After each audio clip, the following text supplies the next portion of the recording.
రేవంత్ పాలనలో అన్నదాతలు అష్టకష్టాలు పడుతున్నారు. ఓ పక్క వడ్లు వర్షానికి తడిసి రైస్ మిల్లర్లకు వెళ్లక ముందే జిలుగు విత్తనాల కొరతతో రైతులు నానా ఇబ్బందులు పడుతున్నారు. సంగారెడ్డి జిల్లా జోగిపేట వ్యవసాయ కార్యాలయం ఎదుట ఉదయం నుండి జిలుగు విత్తనాల కోసం రైతులు బారులు తీరారు. రేవంత్ పాలనలో పట్టా పాస్ బుక్లను క్యూ లైన్లో పెట్టే పరిస్థితి దాపురించిందని రైతులు ఆగ్రహం వ్యక్తం చేశారు. ఎలాంటి సబ్సిడీ లేకుండా విత్తనాలు పంపిణీ చేస్తూ తమను దోచుకుంటున్నారని అన్నదాతలు ఆవేదన వ్యక్తం చేశారు. గత ఏడాది ఒక బ్యాగ్ జిలుగు విత్తనాలకు 1140 రూపాయలు ఉంటే ఈ ఏడాది 2137 రూపాయలకు పంపిణీ చేస్తున్నారని రైతులు మండిపడుతున్నారు. ఒక ఎకరాకు ఒక బ్యాగ్ జిలుగు విత్తనాలను గత సంవత్సరం సబ్సిడీ కింద పంపిణీ చేస్తే ఈ ఏటా 2.5 ఎకరాలను ఒక బ్యాగు మాత్రమే అధికారులు పంపిణీ చేస్తున్నారని రైతులు వాపోయారు.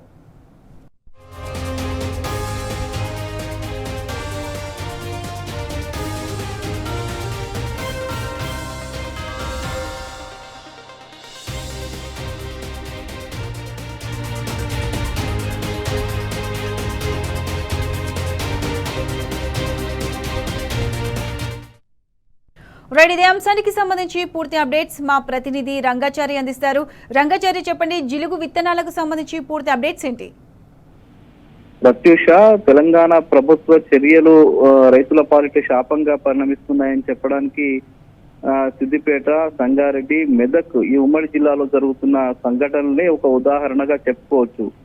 ఇటీవలి వరకు గత నెలన్నర కాలంగా కురుస్తున్నటువంటి అకాల వర్షాలకు ఒకవైపు మార్కెట్ యార్డుల్లో పెద్ద ఎత్తున ధాన్యం తడిసి ముద్దైపోయి రైతులు రకరకాల ఇబ్బందులు పడుతున్నటువంటి పరిస్థితి ఒకవైపు ఉండగా, ఈ వర్షాల కంటే కురిసిన వర్షాలకైనా కొంచెం ముందుగానే విత్తనాలు వేసుకొని మేము మళ్ళీ వ్యవసాయ పనుల్లో నిమగ్నం కావాలని భావిస్తున్న రైతులకు మరొక ఇబ్బందికరమైనటువంటి పరిస్థితి ఏర్పడింది. అంటే ముందు ఇప్పటికీ ఇంకా చాలా మార్కెట్ యార్డులో ధాన్యం కొనుగోలు ఇంకా పూర్తి కాలేదు, కానీ ముందుగా ఎవరికైతే ధాన్యం కొనుగోలు పూర్తయిపోయాయో వాళ్ళు ఈ ముందస్తు కురిసినటువంటి వర్షాలతోటి కొన్ని దున్నుకొని పొలాలు సిద్ధం చేసుకుని వచ్చే కొద్ది రోజుల్లోనే విత్తనాలు వేసుకోవడానికి అవసరమైనటువంటి సిద్ధం చేసుకోవడానికి నిమగ్నం అవుతున్న పరిస్థితి మరోవైపు కనిపిస్తూ ఉంది.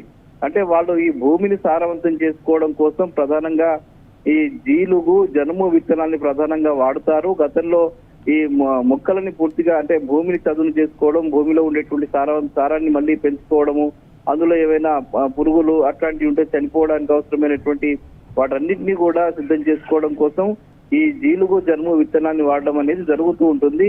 అందులో భాగంగానే ఈ జీలుగు, జనుము విత్తనాల కోసం ప్రజలంతా కూడా, రైతులంతా కూడా వాళ్ళు ఆఫీసుల చుట్టూ, వ్యవసాయ కార్యాలయాల చుట్టూ గత వారం రోజులుగా తిరుగుతూ ఉన్నారు. ఈ నేపథ్యంలో చాలా చోట్ల ఇప్పటికే సరైనటువంటి ప్రణాళిక లేకుండా, ముందస్తు ఆలోచన లేకుండా వ్యవసాయ శాఖ అధికారులు వాటిని తెప్పించుకుని ఉండకుండా ప్రభుత్వం నుంచి స్పష్టమైనటువంటి ఆదేశాలు ఇచ్చి జీలుగు, జనుము విత్తనాలు ముందుగానే అందుబాటులో ఉంచే విధంగా వ్యవసాయ శాఖ కానీ ప్రభుత్వం కానీ చర్యలు తీసుకోని ఫలితంగా ఇప్పటి వరకు కూడా చాలా ప్రాంతాలకు ఇంకా జీలుగు, జనుము విత్తనాలు చేరలేదు. ఇప్పటికే వర్షాకాల సీజన్ కూడా దాదాపు ప్రారంభం అవుతుంది. ఈసారి ముందస్తుగానే నైరుతి ఋతుపవనాలు రాష్ట్రానికి రాబోతున్నాయని చెప్పి వాతావరణ శాఖ దాదాపు ఒక 10-15 రోజులుగా చెప్తూ ఉన్నది. అయినప్పటికీ కూడా వ్యవసాయ శాఖ కానీ ప్రభుత్వం కానీ ఇప్పటి వరకు ఒక ముందస్తు అయినటువంటి ప్రణాళికను సిద్ధం చేసుకోలేదు, అందుకు అవసరమైనటువంటి చర్యలు ప్రారంభించలేదు. ఇప్పటి వరకు కూడా రైతులకు అవసరమైనటువంటి ఈ విత్తనాలు కానీ, జీలుగు, జనుము విత్తనాలు కానీ, ఇంకా యూరియాకు సంబంధించి కూడా చాలా ప్రాంతాల్లో ఇప్పుడిప్పుడే అవసరాలు కూడా అవుతున్నట్టుగా తెలుస్తూ ఉంది. దానికి సంబంధించి కూడా స్టాక్స్ ఎట్లా ఉన్నాయి, ఆ స్టాక్స్ చేరవేసే దిశగా ప్రభుత్వం నుంచి ఒక స్పష్టమైనటువంటి ఆదేశాలు రాని ఫలితంగా రైతులంతా కూడా వ్యవసాయ శాఖ అధికారుల చుట్టూ, ఫర్టిలైజర్ షాపుల చుట్టూ, విత్తనాల దుకాణాల చుట్టూ వాళ్ళు తిరుగుతూ ఇబ్బందులు పడుతున్నటువంటి పరిస్థితి ఉంది. ఇక జోగిపేట విషయానికి వస్తే, జోగిపేటలో నిన్న ప్రభుత్వ అధికారులు ఈ రోజు మేము జీలుగు, జనుము విత్తనాలు పంపిణీ చేస్తామని చెప్పి వాళ్ళు ఒక ప్రకటన కూడా జారీ చేయడం జరిగింది. ఈ జారీ చేసిన నేపథ్యంలో మండలానికి సంబంధించిన, ఆ ప్రాంతానికి సంబంధించిన రైతులంతా కూడా ఈ రోజు ఉదయం 7 గంటల ప్రాంతంలో అక్కడికి చేరుకున్నారు.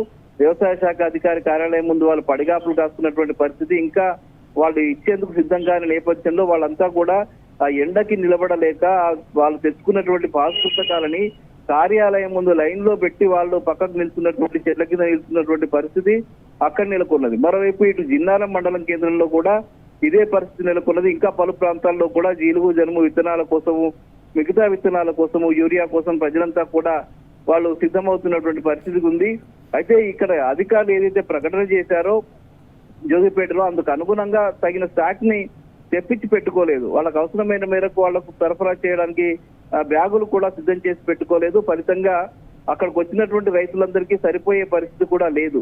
అయితే గతంలో మాదిరిగా గతం ఒక ఎకరానికి 1 ఎకరంన్నరకు ముందుగానే జీలుగు జనుము టన్ను విత్తనాలకు సంబంధించిన బస్తా ఇచ్చేటువంటి పరిస్థితి ఉంది. అది కూడా సబ్సిడీ మీద ఇచ్చేటువంటి పరిస్థితి ఉండే. గత సంవత్సరం కేసీఆర్ ప్రభుత్వం ఒక జీలుగు జనుము విత్తనాలకు సంబంధించిన బ్యాగును 1140 రూపాయలకు మాత్రమే సరఫరా చేసింది రైతుల వద్ద నుంచి. కానీ ఈసారి అకస్మాత్తుగా దాదాపు రెట్టింపు ధర 2137 రూపాయలంటే గత సంవత్సరం ఇచ్చినటువంటి ధరకు రెట్టింపు ధర అంటే 1000 రూపాయలు పెంచి ఈసారి అవి సరఫరా చేస్తున్నారు.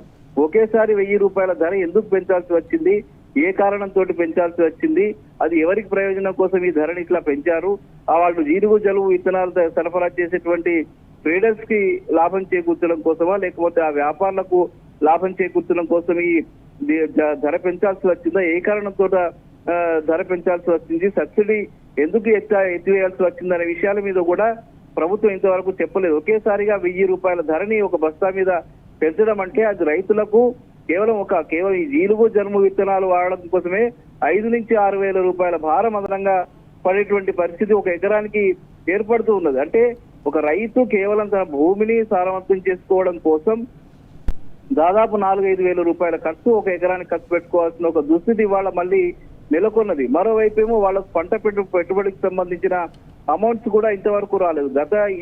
గతంలో ఇవ్వాల్సినటువంటి డబ్బు ఇవ్వలేదు, అంతకుముందు ఇవ్వాల్సినటువంటి రైతు బంధు రైతు భరోసాకు సంబంధించిన ఇవ్వలేదు. ఇవన్నీ ఒకవైపు ఉంటే రైతుని అన్ని రకాలుగా ముంచడానికి ప్రభుత్వం సిద్ధమైన పరిస్థితి కనిపిస్తుంది. విత్తనాలు ఇవ్వరు, అటు జీలుగు జనుము విత్తనాలు ఇవ్వరు, రుణమాఫీ ఇవ్వరు, రైతు భరోసా ఇవ్వరు, ధాన్యం కొనుగోలు చేయరు, కొనుగోలు చేసిన దానికి సరైన సమయంలో డబ్బు ఇవ్వరు. ఇది ప్రభుత్వ వైఖరి. ఈ ప్రభుత్వ వైఖరి పట్ల రైతులంతా కూడా తీవ్రమైనటువంటి వ్యతిరేకత వ్యక్తం చేస్తున్నటువంటి పరిస్థితి, ఆందోళన వ్యక్తం చేస్తున్న పరిస్థితి మొత్తంగా ఉమ్మడి మెదక్ జిల్లా వ్యాప్తంగా కనిపిస్తూ ఉన్నది. Pratyusha. Right Rangachari, thanks for the updates.